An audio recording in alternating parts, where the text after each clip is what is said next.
Hey everybody, Sumi back with some Genshin Impact information for you guys. We're taking another look at the Serpent Spine today. I did a Battle Pass weapon review and gave this kind of a negative remark. People didn't seem to take that too well in some cases, I totally understand. So now, with information that I've gotten from the community, the comment section, further looks, and all that good stuff, we're going to take another look at this bad boy. Let me just preface this review by saying this is my opinion being shaped on previous analyses as well as previous experiences and all that, so don't get too bent out of shape if you disagree with me. It's all in fun. So jumping into the weapon, crit rate base is very good, 42 base attack is also standard, par for the course. The description, 6% more damage per stack and 3% more damage taken per stack is fine. As you refine that, the increased damage goes up by 1%, and the damage taken is reduced by 0.7%. That's also fantastic. Unfortunately, I don't like the refinement process of these Battle Pass weapons at all, since it seems like you're only going to be able to get one per Battle Pass, so you're looking at probably a 66 USD cost to max refine one of these Battle Pass weapons, which is a little nutty, but it's true across the board for all the weapons, so we're not going to hold that against the Serpent Spine here. Max of 5 stacks, so when you're at max stacks, you got 30% more damage and 15% less, or more damage taken rather. This number is going to go down as you refine it again, but not by too much. So if the character leaves the field, they don't lose a stack. That's very important, because it makes some characters synergize better and some characters not synergize at all with this guy. But the issue that I really have with the weapon is going to be the fact that there is no hard limit on how quickly you can lose stacks. So in a future patch, if they wanted to buff this weapon, my recommendation would be something along the lines of reduce 1 stack when you take damage, and this can only occur every 1 or 2 seconds or something like that, because as it stands now, you can take damage from like 5 different sources at the same time and instantly lose all of your stacks and take more damage as a result. A prime example being one of the later weapon ascension material domains is electric based, right? And out of the center of the field, an electric shockwave comes out every little bit, which charges the different slimes throughout up. So if you get close to those slimes while they're being charged by that, it deals a bunch of lightning damage all at once. If you're a greatsword user, you're taking like 5 or 6 hits of lightning if you're nearby. There goes all your stacks and like 300 damage per tick. It's just not that great. But there are ways to circumvent that, mainly being shields and Bido. So let's talk a little bit. I'm going to pull up a website. It's the wiki here. We're going to look at different characters and discuss who can make use of this sword, who won't make use of this sword, and what options you have that are best in slot. So let's start with everyone's go-to Fireboy Diluc. Now, if you have Diluc, you probably fall under 2 different categories here. You're either somebody who spends a lot on the game pulling things, so you're perfectly capable of getting 5-star weapons for him as well, so you don't really need the sword at all to begin with.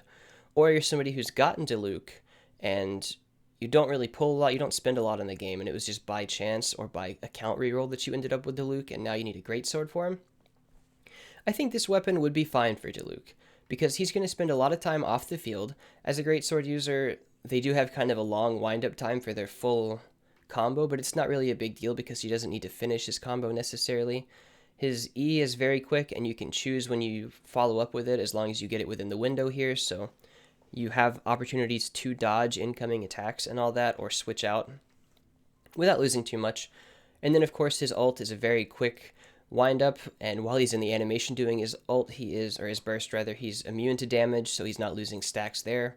So if you get his stacks full and then just pull him out to burn all of his cooldowns and then throw this bad boy out, you're not really going to have time to lose any stacks, so that's totally fine. I think Diluc can make use of the Serpent Spine just fine, provided you don't have access to one of these great swords down here.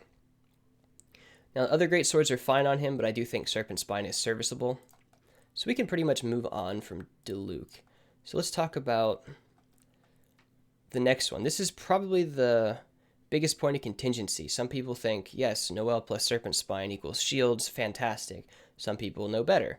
So what Noelle is basically doing as a character is trying to stay in her burst as often as possible. And the reason for that is,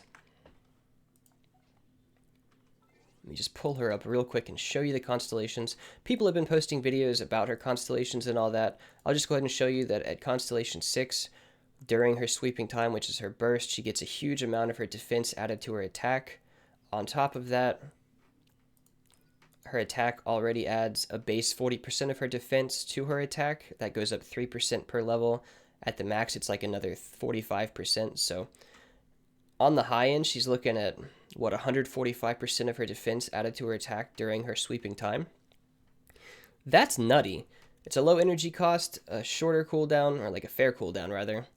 So the whole point of Noelle is to quickly get her ult or get her burst up and just smash things with it. So that's great.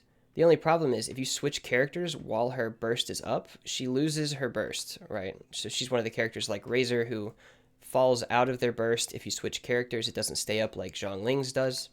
So that's the first reason why you probably don't want Noelle to be using the Serpent Spine. Because to take advantage of the dodges that, or the avoidance of damage, if you will, that comes with being able to switch and maintain stacks, you have to sacrifice her burst if you're in it, which is kind of lame, but it's still fine because you've still got the breastplate ability, which gives you a shield, and damage taken to a shield does not remove stacks, so that's a big deal. So she still synergizes okay in that regard. The only problem with using Noelle with the Serpent Spine is that your days are numbered doing that, because as soon as you get the white blind, you're basically done with the Serpent Spine, so it's an in-between weapon. And the reason being is the white blind scales its defense as it levels, as its implicit stat, and it increases her attack and her defense in stacks. And it's going to be easier to refine because it's a gotcha weapon. So once you get this guy, this is a weapon that is specifically designed for Noelle. It scales her out of control. This is your end-game weapon for Noelle if you're a Noelle main.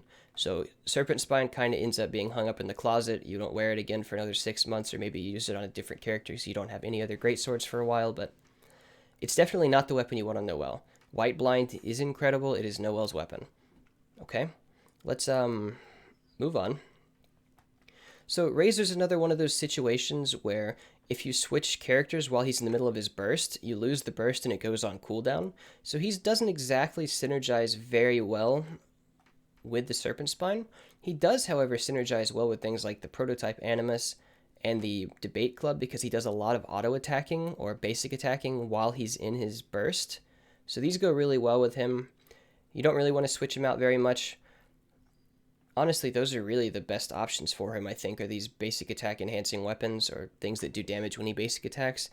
Mainly because he's got really fast elemental recharge, so like some of the elemental recharge weapons aren't that great on him. You can get by with pretty much anything, but yeah, Serpent Spine is just going to kind of be an anti-synergy with his burst, in my opinion. Moving on to Bido. Bido's kit synergizes super well with the Serpent Spine. If you're a Bido main, like I was saying, more power to you. Serpent Spine might just be the weapon for you because she's got... Well, where's her stuff at? Ah, here we go. So you can hold down her Tide Collar and absorb damage. It doesn't count as you taking damage, so you're charging up your stacks. That increased damage dealt is going to synergize really well with the burst at the end once she releases it. It's a great weapon on Bido. If you're a Bido main, yeah, pick it. It's hella good. And I like Bido. She's low on a lot of people's tier list for whatever reason, but that's just because they don't have her constellations yet. I think she's a great character. And last is my boy Chongyun. He's the main DPS on my squad right now, which is something I can't recommend until you can get some more constellations. He could make use of the Serpent Spine, but realistically, what I think you want on a Chongyun, at least in my opinion, is going to be the Rain Slasher, which is Elemental Mastery, which is great on him as a lead DPS, and because he's triggering a lot of reactions with his skill, and not to mention Hydro and Electro damage, you want to be using Fischl with him for the most part, just to nuke enemy defenses by 40%, so this is going to also synergize with that. And you can use Barbara and her E, for example, as a healer, to Chain Freeze, to Shatter. Shatter damage isn't that great, but Chain Freeze, this kind of just adds on a little more spice to it, so you do more damage to enemies that are stuck in place. Like I said, Elemental Mastery is great. I'm using Prototype Animus on him to limited success just while I'm waiting to get this Rain Slasher or whatever. There's a lot of better options. It's okay on him because, like Diluc, he's only coming in, if you're not using him as your main DPS, he's only really coming in to drop off his ult, to renew his field. All good, but I really think that you really want this Elemental Mastery Rain Slasher on that character. That's kind of his best in slot. So all in all, I would say, where's our boy at? Here we go. All in all, I would say this guy isn't as bad of a weapon as I initially thought, just because I hadn't taken into consideration shields and also Bido. But at the same time, I still think that there are better options for every character except Bido. That's assuming you can get your hands on 5-star weapons. Dilute can certainly benefit from it. And I mean, to a limited success, any character can make use of it. It's just a little bit wonky as the game progresses and domains start spitting out more sources of damage, like icicles falling from the ceiling, or random bursts of fire damage, or enemies being alive longer so they have more chances to hit you because their HP pool is higher. You get what I mean. Noel's quite cute, though.